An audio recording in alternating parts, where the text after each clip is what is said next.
I'm Stephanie Oden, and I am thrilled to be able to bring to you another one of our Spotlight Achiever guest interviews.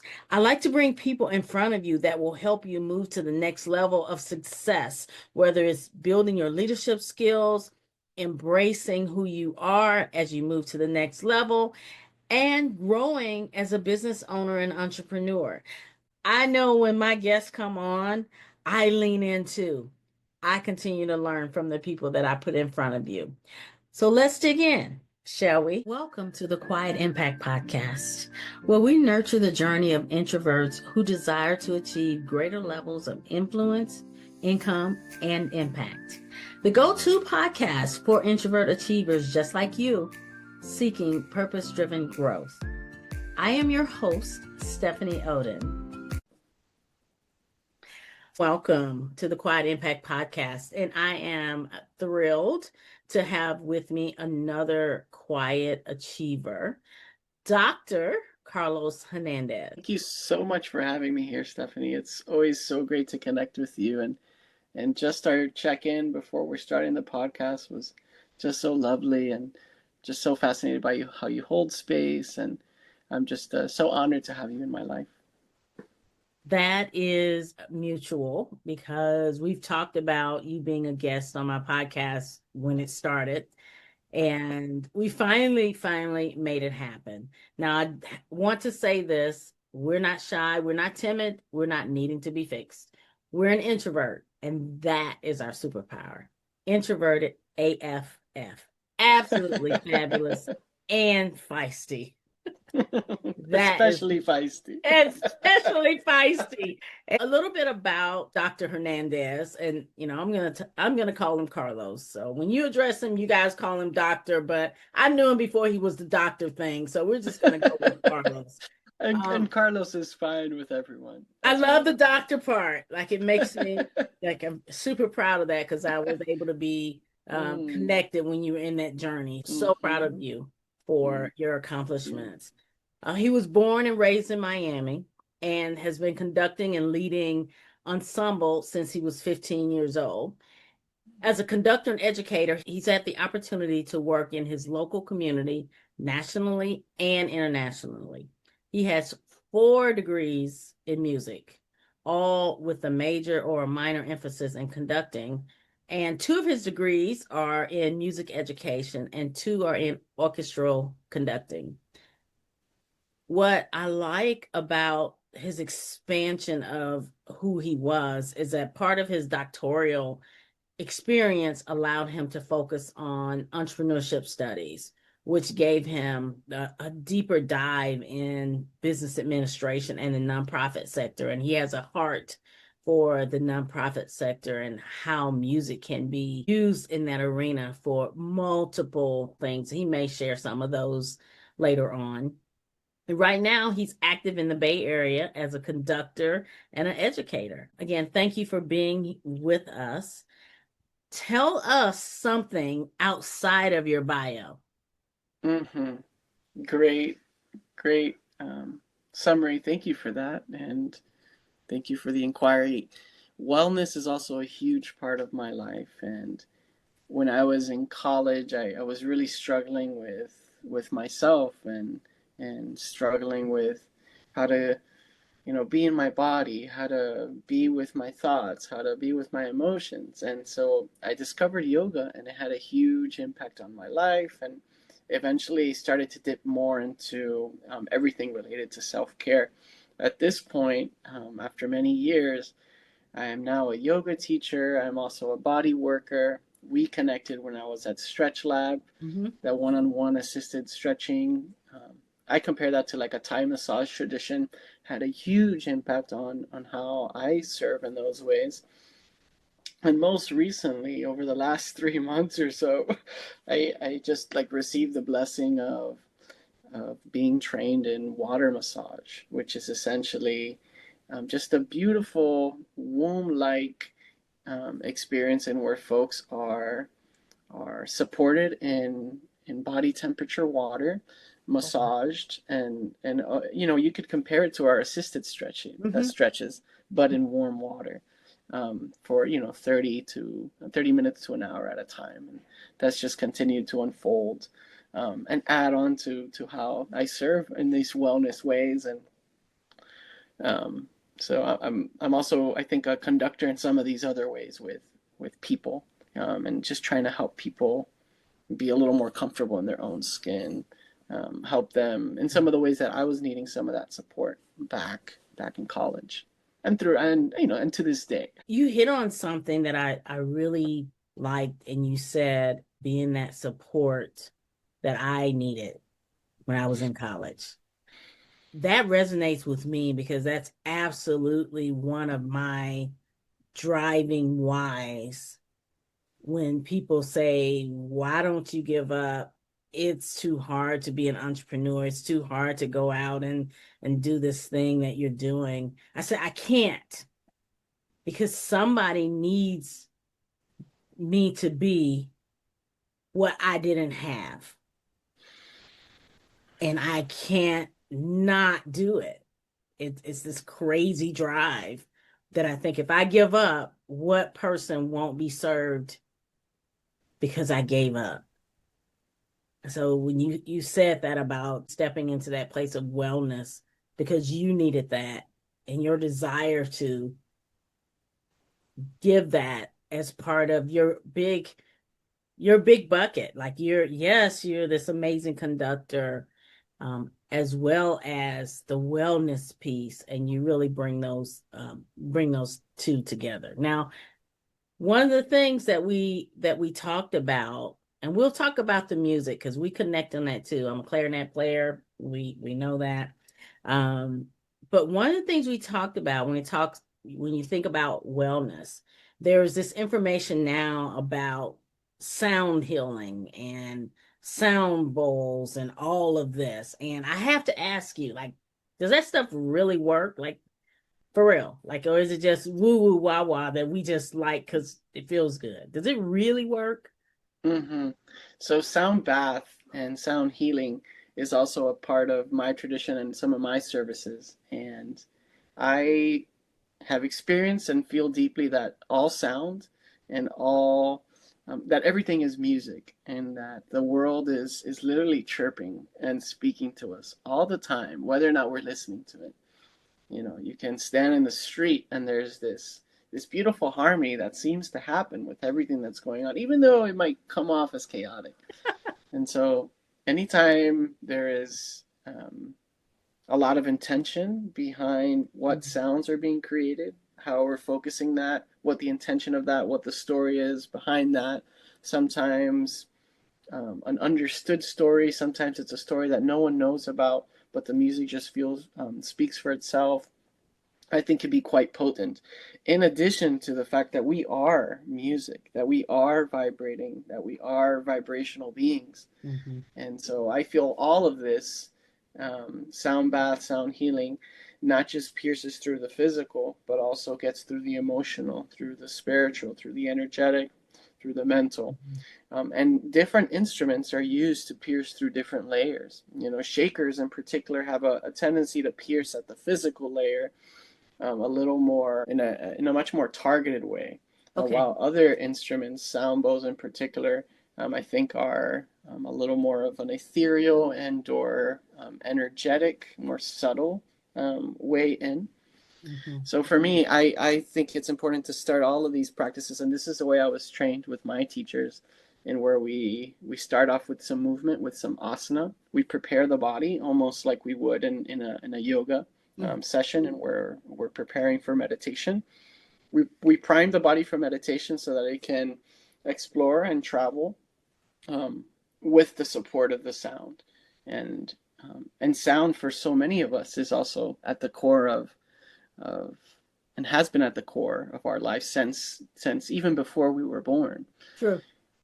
True. And so that is not something to take lightly, and so many cultures around the world understand the importance of this beautiful the significance of music and how potent it is for everyone to do it, no matter what they do for a living.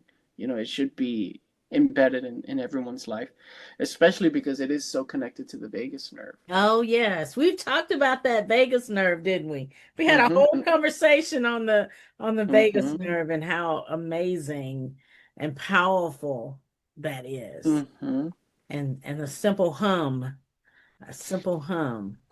mm-hmm. All right. We're gonna move past, we could talk about that. Like I I can literally go on and on, yeah. we could talk about the impact of that for hours. And literally we have Mm-hmm, talked about it for hours. I want to switch and talk about your music. mm-hmm, What made you had you get passionate to go all the way, mm-hmm, I call it all the way up in terms of academically when it comes mm-hmm, to orchestrating? My top was being drum major in high school. Okay. mm-hmm. That was my that was my pinnacle of my success, right? That was Mm, what was it in you that had you, go to that, decide, hey, this is it. I'm all in. I'm doing it. May mm-hmm, not be popular, but this is who I am. mm-hmm.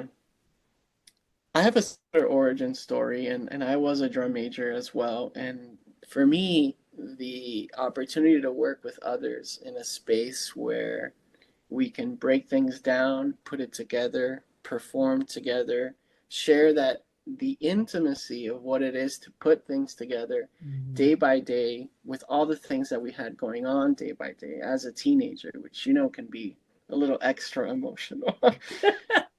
That process for me, I mean, I recall those years of my high school, um, and I just I'm um, so grateful for them. And I said to myself, I can do this for the rest of my life, Wow. easy. Wow. And and I think it has something to do with the sound bath stuff too, and the fact that we're vibrational beings, and the wall of sound that comes your way. And I can't help but feel like it does clear me and cleanse me and help me every single time, even though I also, you know, hope to be of service to that space and help organize and so I think it's all an offering, in my opinion. Anytime That's true. a group of people get together, it's an offering for us together in that moment. Eventually, we'll offer that somewhere else to a group of people. But like a sound bath, it's all kind of the same, It except is. It is. in a As you're sound bath, talking, it's I'm more of thinking they're connected. Like yeah. even when you're directing the orchestra and when you're directing the instruments, when you're leading a sound bath session, they're all connected. Because independent, they can be chaotic. But when you put them together in a way that follows a pattern, they can be dynamically healing and powerful. Mm-hmm. And I think the body work is like that too. And the Mm. body work in the water is like that too. Ah, And in this case, it's a different instrument that just needs a little support being tuned and true. and aligned and That's you true. know. That's true.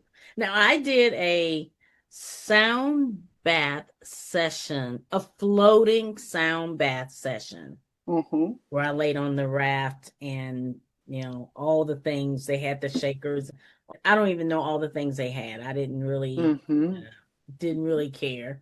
I was just floating on the raft. Yeah. And that was another element of that piece of everything coming together. And there's just something healing uh, about music. And even when I think back, like you mentioned, there was just something about band that putting it all together, like that sound before you did a halftime show when you played that one note to make sure you're all in tune. Back to body work, Mm-hmm. right? Body work in tune. Mm-hmm.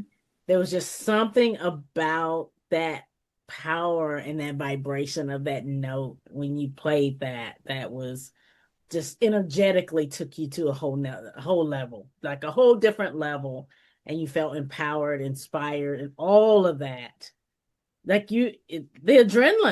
adrenaline came in that moment when you heard that note, which it was because of the huge vibration. And I can see how you could really be into this Now that we're talking, I really can see how, kind of answering my own question because it is something that makes a difference. Now, you deciding you want to go this path couldn't have been easy when it's not a traditional high paying necessarily, other people saying get a real job, all of those things. How have you navigated through that type of language from internal and external voices? I'll just mention that space and where we're rehearsing and trying to find just the right sound, and how sometimes we dip into moments that there are no words for. And I talk to other people about this with other conductors, and it's that special. And because it's that special, it's made it easy for me to like devote and commit myself to living a life that I hope I get to dip into that as often as possible, share that with other people, in service to audiences, and hopefully give them glimpses of that, because I think that can be powerful for folks that are in the hall. As it relates to the challenges, it has been hard, and there have been so many sacrifices, and I'm also so grateful that time and time again, the universe has provided and has supported me, and yeah, it's always been enough, just enough. And Yes, yes, one of the things that I'm working on now, is how do I allow the opportunities and create space for the abundant opportunities to come my way. Yeah. And part of that, to what we were discussing before we started on the call, is sometimes having to say no, and sometimes having to take a look at, why would I have said yes to this opportunity? Is that coming from a place of love, or is it coming from another place? Oh, that's good. That's good. That's good. You need to put a pin in that and remind us of that again when we have a conversation, because that's huge. Why would I say yes to this? Is it coming from a place of love, or is it coming from a place of lack? Wow. Wow. That's good. And sometimes, it's not even a situation that would be a healthy financial choice. True. True. And so for me, I'm just trying to stay with my heart, trying to stay in my body, trying to feel it, and now not allow my mind to drive the bus, as to what I assume I need to be doing at this point in my career, who I need to be spending time with. And I'm just trying to remember, it needs to be more of a yes than more of a maybe. Even a maybe. Even one of my coaches, and it took me a while to really embrace this concept, but he said it's either a heck, if it's not a heck yes, except say heck. If it's not a heck yes, then it's a no. And I've really been trying to embrace that more and more on this journey, because not all money is good money. If you have to give up more than you gain, then it's not a good place. So I applaud you, because those aren't easy decisions to make, and still stay in a good place, and a good headspace, and a good mental place, and still pour out, because you do pour out as a conductor. You pour out physically and energetically. As a wellness service provider, you pour out energetically and physically. So your own pouring into is so important. It's so important. Self-care, so important. How has being an introvert, and a lot of people don't like when I do labels, and I do the label on purpose, because we are wired different, and it goes back to, just because I'm wired different doesn't make me less than. So I use that term intentionally, even though a lot of people say, well, why are you putting a label on it? Well, why are you putting a label on being an extrovert? You're not so special. Okay, I might cut that part out. But anyway, so how has being an introvert helped you be successful on your journey? Because to me, you are entrepreneurial minded because of how you are going about living out your passion and of service. This is a great question because the nature of a conductor is to be in the front. Absolutely. Absolutely.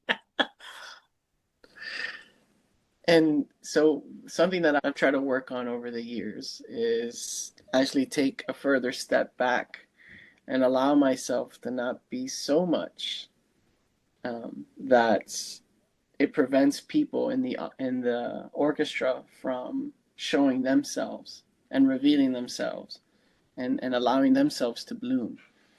And so now it feels like it's more of a we take turns. Sometimes it's the first violin, sometimes it's the cellos, sometimes it's the first trombone, sometimes every once in a while, you got to let me get a little moment in there.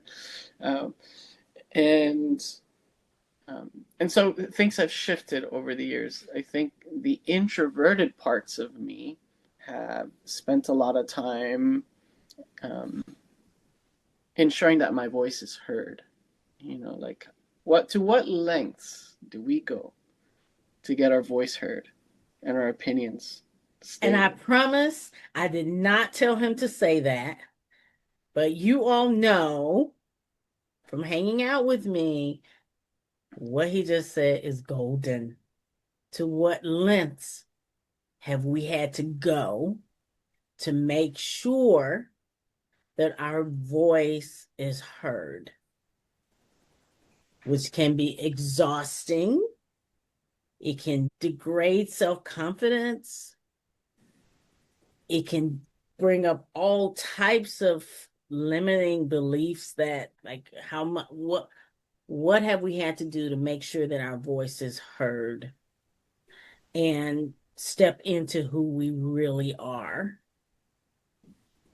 Because those that I say are the quiet achievers, which are, the superstars, that's us.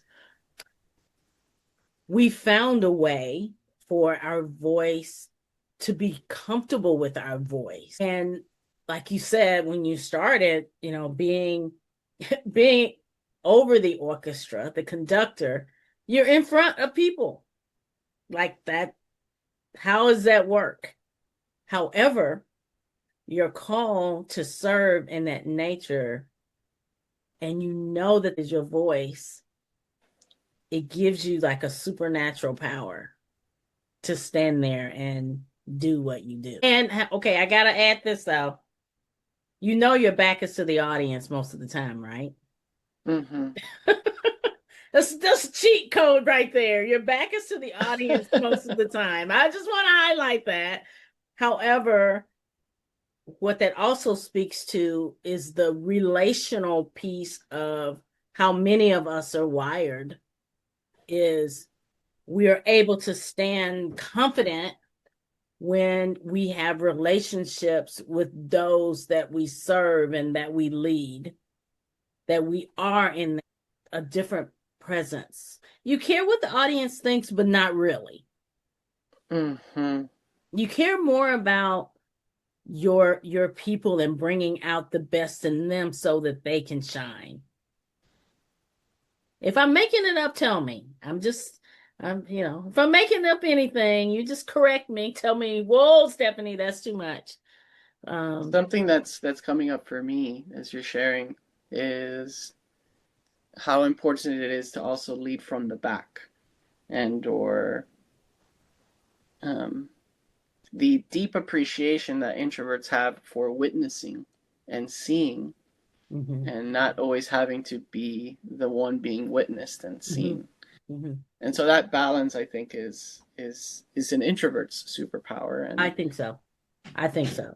Like one of the things that as part of my mantra is that I lead from the center to awaken.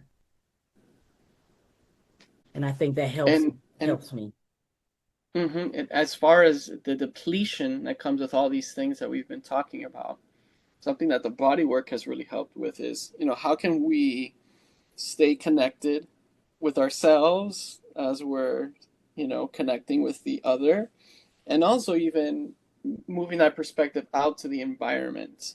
Oh, You right. you shift these perspectives so that you're not too enveloped in what and True. with who you're working with, True. because that's can sometimes disconnect us from ourselves completely. True. And so how can we hold it, stay in our bodies, Hmm. and and the gift that that can be for anyone involved, for us not to, what's that word, um, when someone is being, when there's a victim, and there's someone that's kind of contributing to that Enabler? victimization. Yeah, in a Enabler. way, in a Okay. way, sometimes that can be enabling, especially Oh, okay. if folks that are serving as practitioners, as folks that serve, are coming from a place that's not as wholesome. Savior complexes are really complicated, and I think a lot of the trouble that we get ourselves into is because we do try to step into that, which really doesn't honor the other people involved in the process and in their own sovereignty and True. um, their own essence, True. and True. and their own ability to be self sufficient and to Mm-hmm. be powerful and to own it, for themselves. Mm-hmm. That's good. We want to help all the people, though. Our hearts are so big. These are our hearts. Our hearts are so big that we want to help. But sometimes that help is really to not help in a way that hinders their growth and that hinders their self-discovery. And figuring out that line is so important. And and we've talked about some of the things that you like, challenges that you've had to overcome. I think you from Miami, we met in Indiana. Now you're in California. Hmm. What how is that? I mean, how did you adjust to those different navigations? The fact that I was going after this a really important part of my life and this important work of getting to work with ensembles Mm, and being in rehearsals and being able to break it down and adjust it, find harmony, help others discover that for themselves, see that growth for other people. That's a big part of it. okay. And something that was also and has been a thread, and something I learned when I got to Indiana is, then there's the excitement of getting to know another group of people, another True, population, true, another way of living, true. that's very different from how I grew up. And so you just come to love. You come to love people differently because Oh, yeah. you've already, you've made a choice to fall in love with everyone that you meet, everywhere you go. And so in a way that also is good for my own relationship with myself.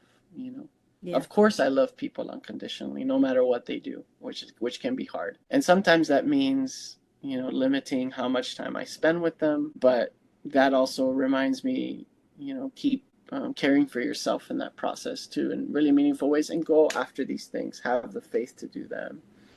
um, I hope that helps.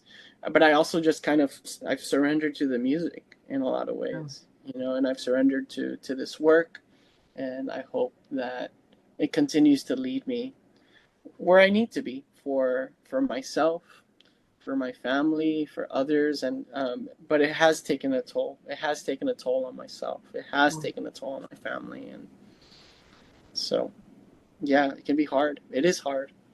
okay. I have been curious about this. How many instruments Mm-hmm. can you play? Mm-hmm. Yeah, it's a little bit of everything, because I had the opportunity, and I'm involved in education. So I always like to know enough so that I can get folks started and up to a certain point. Um, Lately, I've been working on my upright bass skills. Oh, I've been wow. practicing my singing and my guitar playing. I've been doing a lot of singing lately in the Bobby McFerrin circle singing kind of tradition that goes before Bobby and to Africa and other parts of the world. Been doing a lot of that here in the East Bay, which has been a blessing. I'm originally a saxophonist and a clarinetist, and I dabble with a lot of wind instruments Mm, and a little bit of everything over the years. You know, I love that is, piano as well. yeah. Oh, wow. Yeah, Wow. it's a big part of my life, and I'm um, continuously, going to the piano. It's one of the ways that conductors study. I have been curious about that since we have connected. And I'm like, I never asked him, like, really, how many can he play? Like pretty much all of them, basically. Let's just say all of the pieces. You could be like Prince. You could be like Prince who played all of his instruments in his There are music. You definitely could be some. like that. There are definitely some that I struggle more with than others. Um, but Okay, yeah, all right, that, maybe not Prince yet. Maybe not Prince yet. We, right. we we won't put you in that arena yet. Yeah, I We don't won't know if put you. I will ever be in the Prince category, but We won't put you there yet. yeah. As we wrap up, what would be three kind of concepts that you would want to leave the listeners with? hmm Figuring out, for me, it's music. Figuring out what is helping each of us in our own alignment and our own journey towards harmony, so that when we are operating and when we are in our day to day, that is coming from a place that's balanced.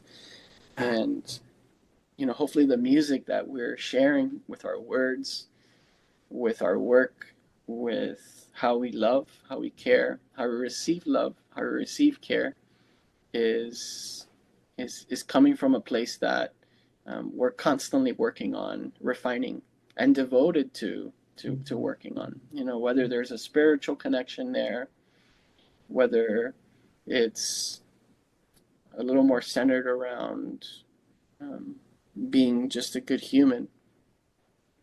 And so, careful attention to the music that we are and that we bring to spaces, and how can that continue to have an impact on the communities that we're a part of. Are we taking the time to listen deeply to all the music that's shared with us, with every being, with every vibrational being that comes into our life? And are we also allowing ourselves to share in that way? I'm just as excited about seeing you fully, um, as I hope you are about seeing me fully. And Yeah. if I'm not sensing that, I'm just gonna, I won't come back as often. I'm still gonna come back, but what really excites me is when I'm in a group of people where everyone just gets it and understands. Okay, now we need to allow so and so to be witnessed, because it's important for them. Yeah. It's so important that it's a matter of life and death in Wow. some cases. That's To what extent do we go to ensure that our voices are heard? that is good. What is the best way for the listeners to connect with you? My website is great. I'm on all social media, on Instagram, Maestro Carlos Hernandez, LinkedIn, Carlos Hernandez, Facebook, Carlos Hernandez. Awesome. I'll make sure all your information is in the show notes. So, listeners, please let us know what impact he really dropped some nuggets. And I promise I didn't prime him on any of this. Those were just, some like-minded things that came out that I was like, wow, that's gold right there. And thank you for sharing your heart and for agreeing to be on with me today. And I look forward to hearing more about your journey because this is just starting. It's really expanding. Sometimes saying no to some things means that there's something else bigger that's opening up, a bigger purpose for you to stand in. And I am looking forward to that part of your journey because I see that it's way bigger than possibly you can imagine. I just see that. So thank you. I appreciate you being on as my guest, and I look forward to us connecting again in the future. Thank you so much, Stephanie. It's always such a privilege, and until the next time. Till the next time. That's it for this episode of the Quiet Impact Podcast. Thank you for joining us. It's been an absolute pleasure. Let me know any insights that you had from this episode. I would love to hear your takeaways. Remember to head to my website, grab a copy of the Success Pillars for Quiet Achievers. It's a resource I created for you. And join us next week. Thank you for watching, listening, and subscribing. See you next time.